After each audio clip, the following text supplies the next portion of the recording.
Can I have yours? Is it working? So, yeah, it's working. So I prefer to stand here because then I can see my own slides. I hope this will work. So, I would like very much to introduce to you how the Swedish system in division of power between central, regional and local level, how that is organized. And in our case, it's a very old system that, of course, has been subject to changes over time, but as a basic principle, it's an old system. So I come from, no, that was the wrong way. I come from Skåne, which is the southernmost part of Sweden. It's the third biggest region in Sweden. We're second after Stockholm and Gothenburg. And as you can see, we are right in the middle of what is on the topic today. We are right in the middle of Europe, we think at least. So the political system in Sweden consists of three levels, of course, national, regional and local. The national government, which is in many ways very strong. Sweden is strange because we are both very centralized and very decentralized. We have a strong government with strong agencies, and which of course deal with national legislation, military defense, police, court system, foreign policy, immigration on some levels. Some levels of immigration are handled on regional and local level. Customs, state, higher education like universities, some of the infrastructure and some of the culture. And the regional level, which I represent, consists of 20 regions in Sweden. They are fairly equal in size, but very different when you talk about inhabitants. In the north, for example, you have some very large regions area-wise, but they have very few inhabitants. And that is one of the challenges, actually, in these areas, that the long distances and the very few inhabitants. The areas of responsibility are health and medical care, dental care, public transportation, and lately, also regional growth and development, infrastructure and culture. These three last areas of competence have been introduced to the whole Swedish system only by the 1st of January this year. But Skåne, together with the region, the Gothenburg region, which is formerly called Västra Götaland, Western Gotland, has had these tasks since '99 as a trial period, and that has been working well. So the other regions have wanted to also take over these three areas: regional growth and development, infrastructure and culture, which formerly were the competencies of the state's regional organization. The state still has a regional organization, but that today has a supervisory role. They supervise general laws for environment. They're also an appeal court, but they don't represent the regional level as such on a political basis. No, I constantly do it the wrong way. So, well, that's it. So, and then you have the local government and the local municipalities. They are in Sweden 290. They take care of most of the tasks that meet the citizen on a daily level.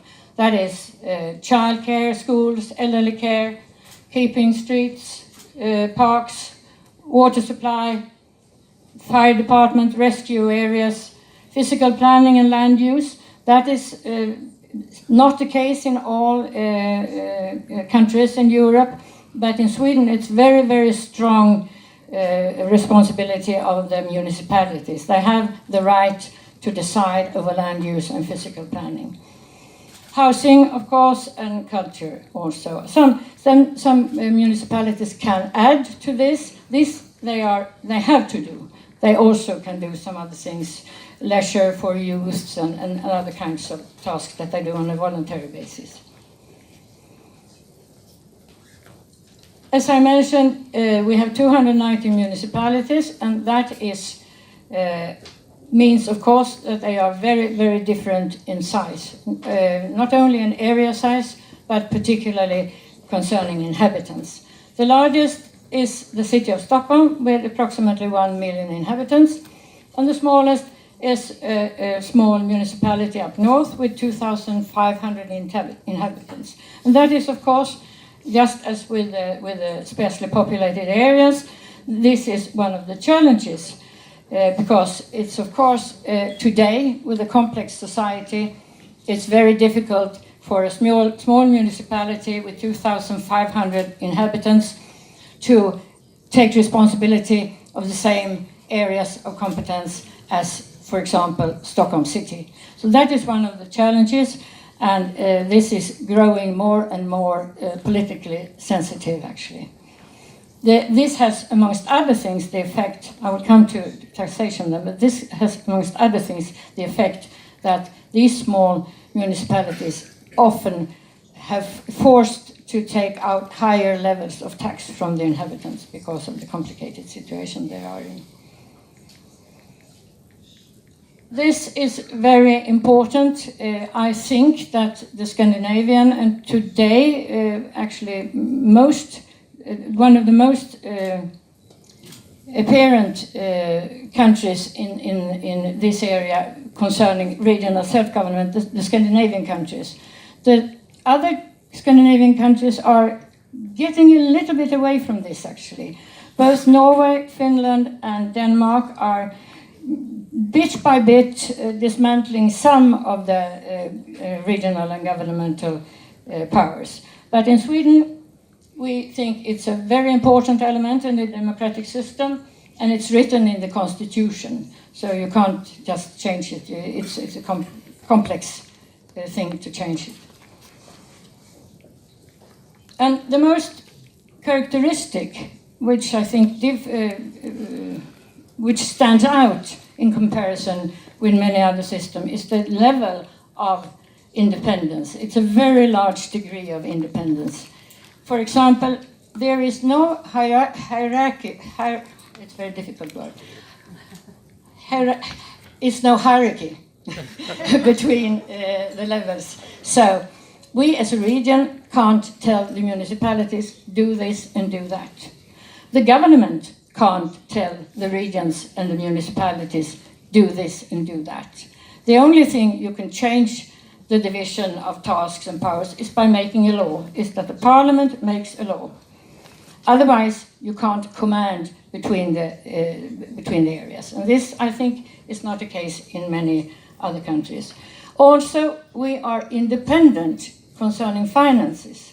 In many countries, you get your subsidies from the state or from another level. In Sweden, both regional and local bodies decide, they levy the taxes and they decide their taxes themselves. But they don't differ very much, but they differ.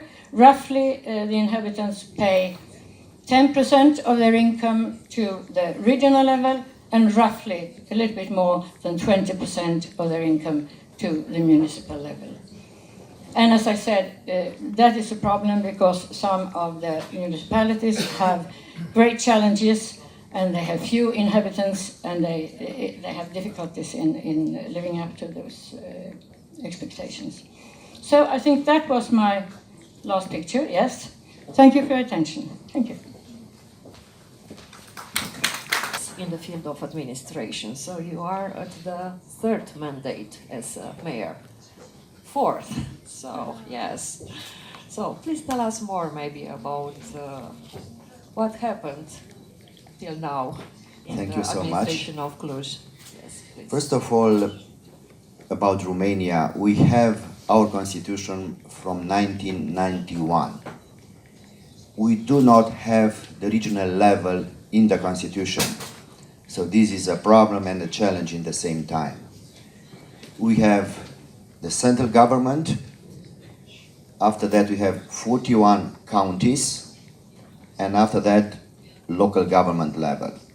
Unfortunately, the county level is not like a regional level, because out of 41 counties, just one of them has a population more than 800,000 people, according with the Eurostat, to be as a region considered. So the others are smaller, so we are not able to use the engine of development of the region, as it is in Poland, for example. Poland, congratulations, they did twice the administrative reform, I think from 46 to 32, and after that from 32 to 16 voivodats, in order to have a strong engine of development and to be a championship of absorption of European funds. Unfortunately, in Romania, we tried twice to have an administrative reform of the constitution, but didn't succeed yet. So we have to go to the national government with every project in order to absorb the European money, European funds, instead of have your own regional program to get direct with Brussels. So we cannot use all the engines of development from this perspective, and also as a city, you have to multiply your bureaucracy due to the fact that we do not have a real regional level. Second, as you can see, in this world, there are more and more responsibilities to the local level. In fact, everything is happening at the local level, but less resources, unfortunately. So if you are looking now in Europe, terrorism, law and order, poverty, traffic, all environment protection, pollution, everything is happening at the local level first. After that, in the capital or in other government level. So everything is taking place there. People are asking for more social protection and social houses to deal with urbanization, to deal with traffic, congestion, pollution. But unfortunately, we have less resources from that perspective. So what I do feel in this very moment, we have more responsibilities and less resources, due to the fact that being a very strong centralized state, everything is first concentrated at national level and after that at the local level. So maybe it's not unique in my country and in my city, maybe in other places in Europe. So we need more decentralized resources, financial resources at the local level, because the more tasks are at the local level. So no new responsibility without any kind of financial support, because that is the most important thing. The third challenge, I would say, will be talents and investments. I have a question. Do money follow the talents, or the talents follow the money? We in our city, we do understood that money follows the talents. So we try to find out which is the most competitive advantage of the city after the fall of communism. There was no more heavy industry in the city because it was not the internal market in the communist system, and the big industrial complex didn't have any chance anymore. So we was looking to see what would be our main advantage, and that advantage was the university. We have 10 public and private universities with around 100,000 students. So we did consider that the talents is the most important asset of the city, and we changed the strategy and we built up everything around the talents. So in this very moment, as a success of this strategy, we succeed to brand our city as a city of innovation, hub of innovation for Romania and for Central and Eastern Europe. We have more than 20,000 people working in the field of IT and innovation, because we know that the present jobs and the jobs of the future will come from this field, jobs from the innovation part. And this is not easy.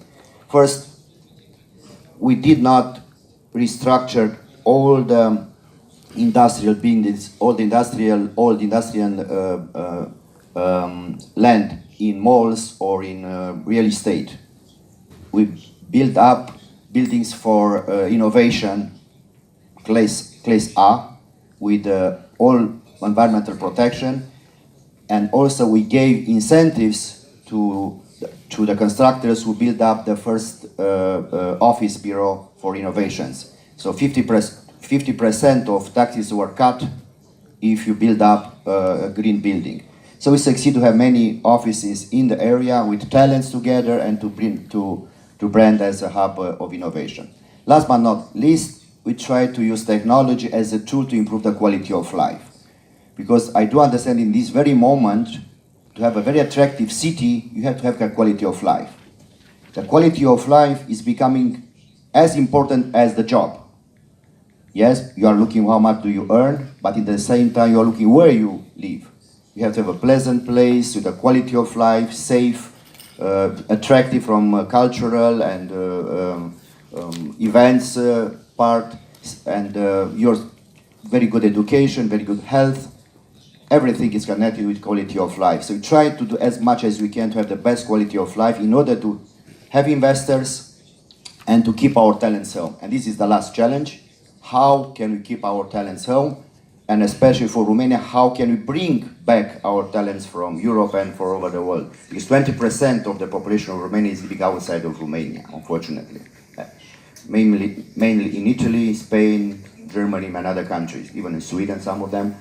Our aim is how can we bring them home, because this is the most important asset of our country, because they have knowledge, they have know-how, the mentality, some money, and